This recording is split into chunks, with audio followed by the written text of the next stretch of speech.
So there are definitely certain foods that are very helpful to maintain and to help kidney health and, preventing kidney disease. Kidney disease, a lot of the time, is a complication of some other diseases. So sometimes there's not so much diet related to the kidney, but nonetheless, there are foods that are very helpful in just making sure that our kidneys do stay healthy. And a lot of them are foods that are high in antioxidant, cruciferous vegetables like cauliflower, broccoli, cabbage, things of that sort. Again, very, very high in antioxidants. So these are very helpful and good foods for our kidneys.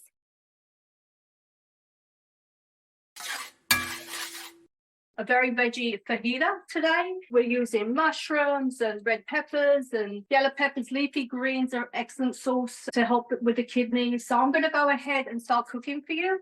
All right, so first I just started off with the mushrooms. So as you see, I'm sauteing some mushrooms right now. Okay, I just turned them down. They were sizzling a little bit before. All right, so we're going to get them sizzling. With that, I'm going to add the onion. I have a little red onion here. I'm going to add the onions. I also did some carrots. I got some carrots from Trader Joe's, the multicolored carrots, which I thought were great. So I'm going to add them in. I thought they were really lovely. See the striping? So I'm going to add them in. And then let that go a little bit. While that's going, I'm going to talk about the herbs that go in there. All right, there's quite a few herbs. You can buy store-made fajita mix, but it's good to make your own, especially if you have the ingredients at home. I have chili powder, a little bit of cayenne, cumin, a little bit of smoked paprika, onion, and garlic. All right, so I already pre-measured them out. All right, so this is the amount. This is all the herbs that are mixed together, and I'm just going to mix them up. And then I'm going to actually put them over the veggies.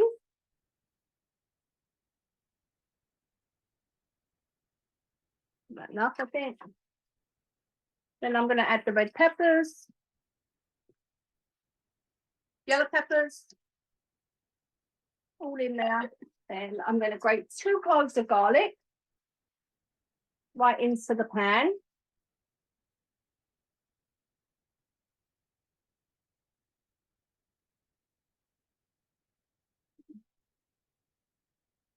I might give it one more just because it was a very small one.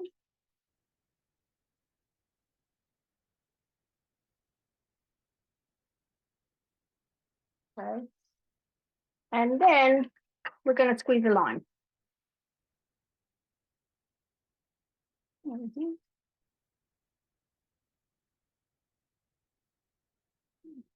But then we're going to saute all that together until it wilts down. So the mushrooms are nearly done, and we don't want to overcook them so they're floppy. And then right at the end, I'm going to put some baby kale, just because the leafy green is, a great thing to have. Literally for a couple of seconds, just to take off the firmness, because kale can be a little bit firm sometimes. All right, while that's cooking, I had some corn tortillas that I'm going to put in the pan. Right, I'm going to heat that up. And we're just going to place them in the pan.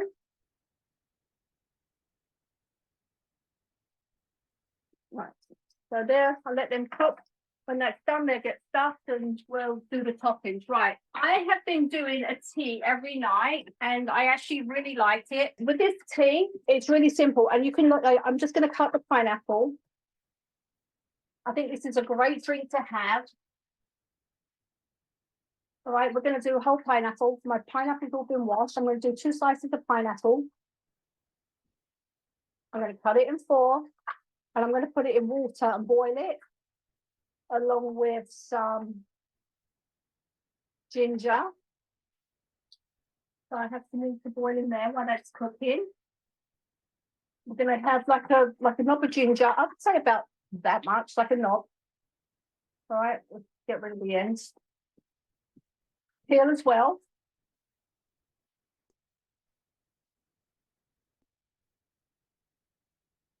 I'm going to bring that to the boil for a little bit. And then a lemon. Like my lemons have been washed and they're ready to roll. So peel as well.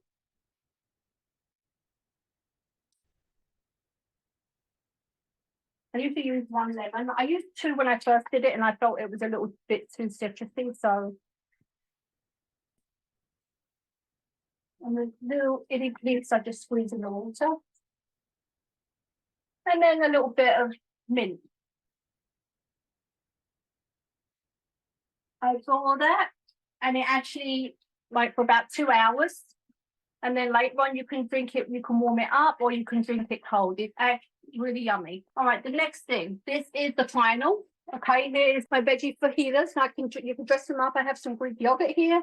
I have jalapenos and cilantro, taco sauce, some fresh limes, tomatoes, and the drink of the week is blueberries. Blueberries are a great, any kind of berry is really good for your kidneys. So today we're using blueberries.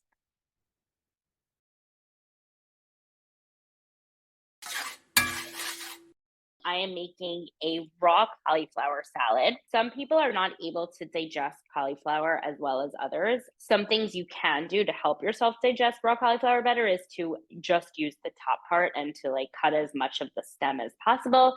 Some people, that's still not good enough. So if you're somebody that just has a harder time digesting raw cauliflower, I would blanch it for a few minutes. And basically what that means is boil it, like steam it for like 3 to 4 minutes tops. And then quickly put it into an ice bath so that it stops the cooking. So this way we're cooking a little bit, we're kind of breaking down some of those fibers a bit, but we're still keeping it crisp because this salad is definitely better crisp. Most people can definitely digest a blanched cauliflower, but if you are able to handle it raw, this is so, so delicious. We also do marinate this, and there's some vinegar in it, so it does break down a little bit without like using the cooking process, so it can be a little bit easier. I recommend marinating this for at least an hour to 2 hours. I wouldn't do overnight because I find it gets a little bit too soft, but like an hour, tops 3 to 4 hours would be great. So here I have my cauliflower floret. Definitely we want to use fresh cauliflower for this and not frozen cauliflower because it will get too mushy and it's not the same taste. We're using one of my favorite ingredients to use, miso. So we're using a white miso, not a red miso. Red miso is a little bit saltier. We want to use a white miso. So we're going to use about a tablespoon. And you can use more if you want, less. This whole recipe in general kind of use as much as you want. So we put a little bit of miso. The next thing we're going to do is put about half a tablespoon of rice vinegar. And then we're going to take a whisk. I find it works better when we use a whisk here. And we're going to just kind of whisk that up together. We want to break up the miso a bit. So we're going to whisk that together. The smell of the rice vinegar and the miso is so delicious. I just like love this flavor profile in general. So we mix that, we kind of blend it back together. The next thing we're going to do is add some toasted sesame oil. You can use regular. I just find the toasted adds, again, it's a very nice match to this flavor profile. So again, we're going to add about a tablespoon there. You may want to add more at the end. Sometimes I kind of just like to taste it. This is really your preference. I'm actually going to add a little bit more now because I can tell I'm going to want some more. So a little bit more of the toasted sesame oil. Mix that again together. You don't have to use the whisk. I just happen to think it just blends it all really, really nicely together. And again, this is not a marinade that we're using to cook. So we want it blended as nicely as possible. This actually is also a very good marinade for fish. I've used it before on fish.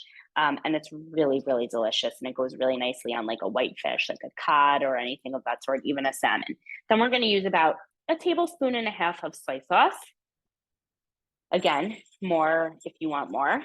And then we have this really, really, really nice, it smells delicious. Some people want to add some maple syrup to this to kind of make it a little bit sweeter. I happen to like this as savory as possible, but if you do want to kind of break some of the savoriness, you can add some maple syrup to that or honey.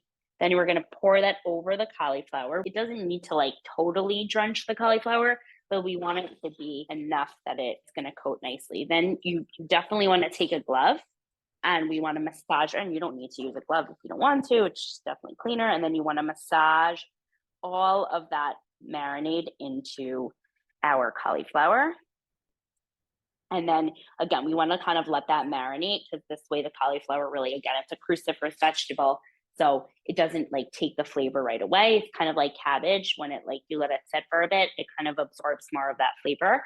And then the last thing you're going to do before, obviously, I'm just going to do this to show you now. The last thing you're going to do after it's kind of been in the fridge or out marinating for a bit, depending on how long you're going to keep it marinating, I like to just sprinkle it with some fresh parsley. I love how the colors kind of go together, as well as the flavor. You can really use any fresh herb you like. And then this is the final product. It's been marinating for like an hour and a half.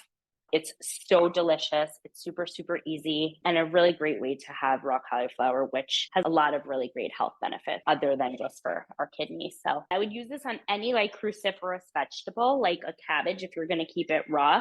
I wouldn't use this as a marinade for something that you're going to roast because sesame oil, which is a really big part of this flavor profile, as I mentioned, sesame oil burns very, very quickly. We don't really want to use it for cooking as much. You can use it for like fish.